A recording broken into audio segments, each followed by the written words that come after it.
ومنكم صالح الأعمال ঈদ মুবারক ঈদ মুবারক আলোচনা করলেন প্রধান অতিথি। আমি শুধু ঈদ শুভেচ্ছা বিনিময় করার জন্য আপনাদের সামনে দাঁড়িয়েছি, কারণ অনেক লম্বা সময় বক্তৃতা শুনতে শুনতে আপনাদের হয়তো কারো কারো কষ্ট হচ্ছে, কারো কাছে বিরক্তিও আসতে পারে।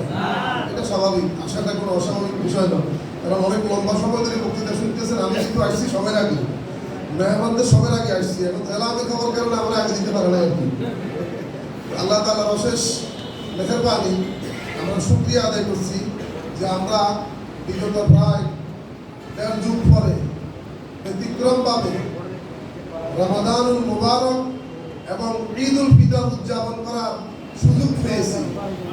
আল্লাহ তাআলার এই কারণে আমরা শুকরিয়া আদায় করছি, আলহামদুলিল্লাহ। বিগত সময়গুলোতে আমাদের ঈদ ছিল আতঙ্কের, ভয়ভীতি, যে কোনখান থেকে গ্রেপ্তার হয়ে যায়। ঈদগাহে নামাজ পড়তে আসছে, কোনখান থেকে গ্রেপ্তার হয়ে যায়। বাবার জানাজা পড়ার জন্য ছেলেকে হাজির হতে দেওয়া হয় নাই, জানাজার নামাজ থেকে ছেলেকে গ্রেপ্তার করা হয়েছে। আমাদের হৃদয়ের স্পন্দন আল্লামা দেলোয়ার হোসেন সাঈদী সাহেব, তিনি কারাগারের মধ্যে থাকা অবস্থায় তার মাকে হারিয়েছেন, তার ভাইকে হারিয়েছেন, এর আগে তার সন্তানকে হারিয়েছেন। এভাবে আমাদের ঈদগুলো অত্যন্ত বিষাদময় ছিল। আমরা স্বাভাবিকভাবে, আমরা নয়, বাংলাদেশটাই পুরো কারাগার ছিল। জামাত ইসলামী ছাত্র শিবির নয়, পুরো বাংলাদেশের মানুষের মধ্যে একটা ভয়ভীতি, আতঙ্ক, এই দেশটাকে সেই গাজা উপত্যকায় পরিণত করা হয়েছিল। আমরা আলহামদুলিল্লাহ আজকে সবাই মুখে হাসি। কি কারো মুখ বাজার আছে নাকি? আছে, বাজার থেকে একটু হাসেন সবাই। তিনি আওয়াজ ছাড়া তাবাসসুম, রাসূলুল্লাহ সাল্লাল্লাহু আলাইহি ওয়াসাল্লাম মুস্কি হাসতেন। কান রাসূলুল্লাহ সাল্লাল্লাহু আলাইহি ওয়াসাল্লাম ইয়াতাবাসসামু। ঈদ মানে তো আনন্দ, ঈদ মানে মন খুলে একটু কথা বলবেন, প্রাণ খুলে একটু কৌশল বিনিময় করবেন, এটার নামে কি ঈদ। ঈদ মানে একটু ব্যবসা করি, মুড করে থাকবেন, এটার নাম কি নয় ঈদ। আমরা আল্লাহ তাআলা শুকরিয়া আদায়ের পাশাপাশি তার হাবিব জনাব মুহাম্মদ রাসূলুল্লাহ সাল্লাল্লাহু আলাইহি ওয়াসাল্লামের উপর সালাত ও সালাম পেশ করছি। আল্লাহ তাআলার দরবারে আমাদের শহীদ নেতৃবৃন্দের শাহাদাতের কবুলিয়ত এবং 2024-এর ছাত্র জনতার গণ অভ্যুত্থানে যারা জীবন দিয়েছে তাদের শাহাদাতের কবুলিয়ত কামনা করছি।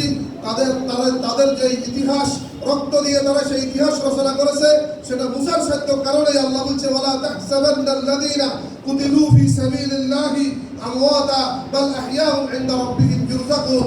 আল্লাহ তাআলার অশেষ মেহেরবানি, বাংলাদেশ জামাত ইসলামীর আমির, সংগ্রামী আমির জামাত ইতিকাফ থেকে বের হওয়ার পরেই তিনি ছুটেছেন শহীদ পরিবারের উদ্দেশ্যে এবং তার আদেশে সারা বাংলাদেশে জামাত ইসলামীর সকল নেতাকর্মীরা এবারের ঈদুল ফিতর উদযাপন করেছে শহীদ পরিবারের সাথে, আলহামদুলিল্লাহ।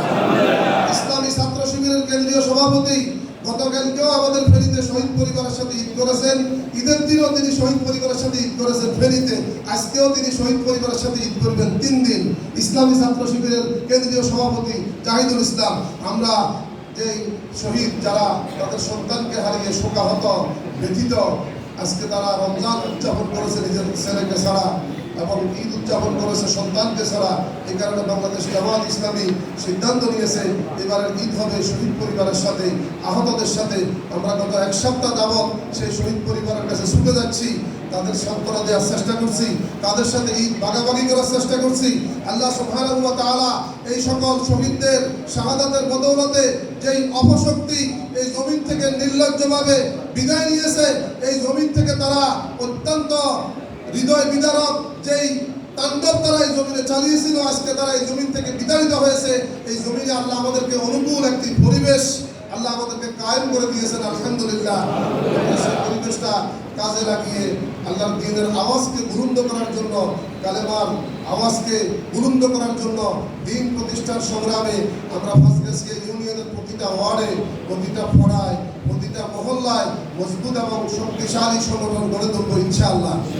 আমাদের ইতিমধ্যে প্রতিটা ওয়ার্ডে আলহামদুলিল্লাহ, এটা আপনারা কোথাও ফেসবুকে বা মিডিয়াতে দেবেন না, মেম্বার প্রার্থী ঘোষণা হয়েছে, আলহামদুলিল্লাহ। আমরা আগামী দিনে জামাত ইসলামীকে গণমানুষের সংগঠনে পরিণত করার জন্য প্রতি ওয়ার্ডে মেম্বার নির্বাচিত করতে চাই।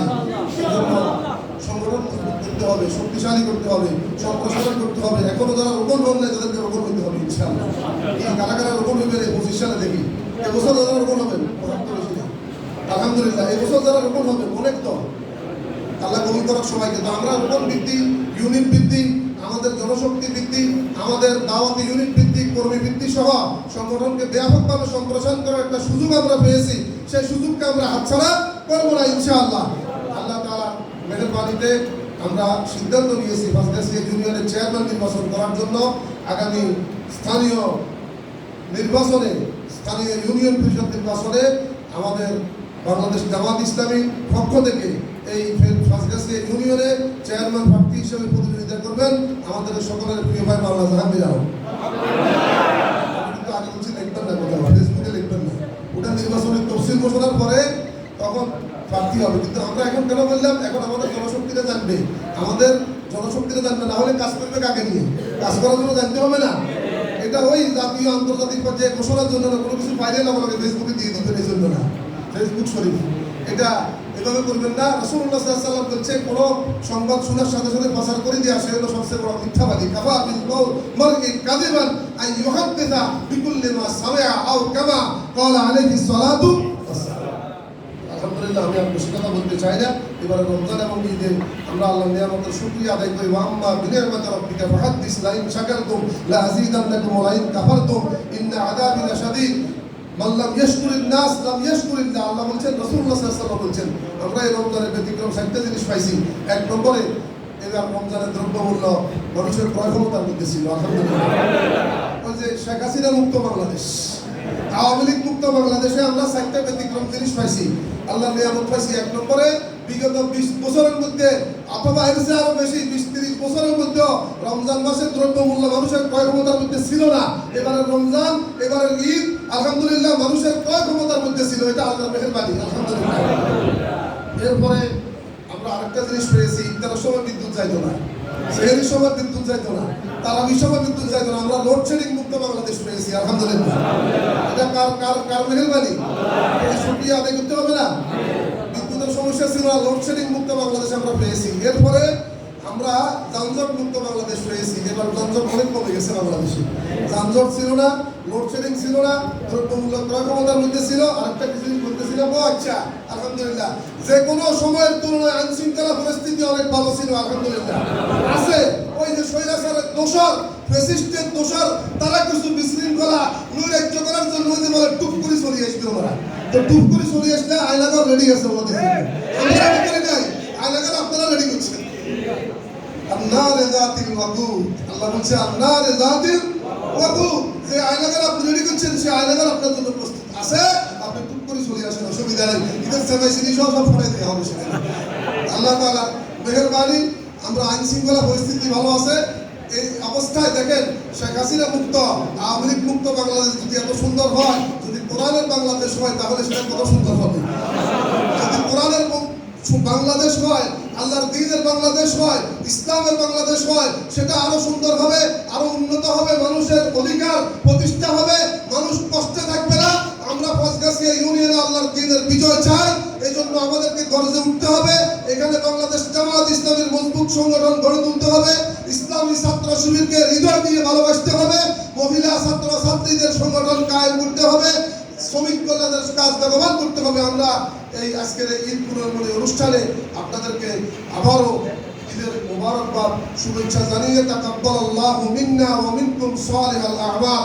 ঈদ মোবারক, ঈদ মোবারক, ঈদ মোবারক। দাওয়াহুম আলহামদুলিল্লাহি রাব্বিল আলামিন।